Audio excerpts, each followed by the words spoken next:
Biyos nga trabaho on diri tanay karon. So ikatulo na may mekaniko ani. So una pambaklas naman dahil eh.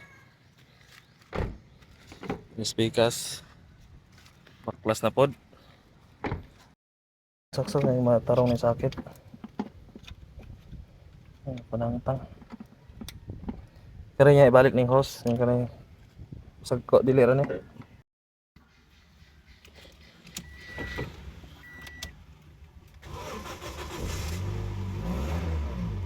No, pagpatay sig engine, mamatay siya.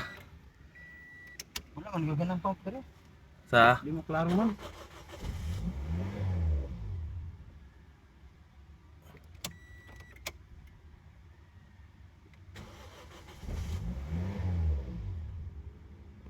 sige.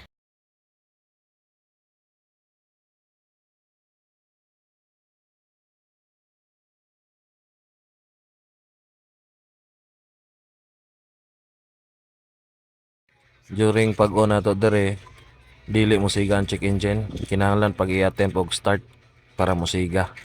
Kaya dili man nato maskan. Dayon dere once na mo siga ng check engine, makasulod na ang atong scanner. Kaya kung dili mo siga ang check engine, dili masulod ang scanner. Dayon kana pag i-press nimo ang throttle pedal, mawala ang check engine light. Dayon pag wala check engine light, mo disconnect tanan nga data stream sa ECU. Unya mo na niya ang ECU. So palitan lang natog balain. Wala man po'y sunog. Atong giukab.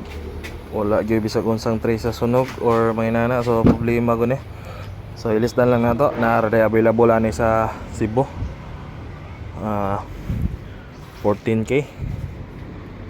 Okay. Ulitin ang lagkon, huwag kay kon, mineral water sa ba? Ay.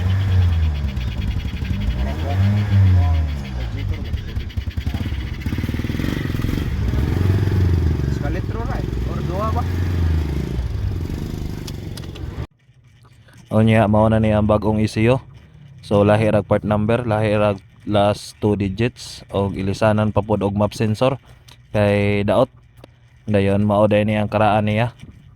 So nakakita ra si sir pero lahi og part number.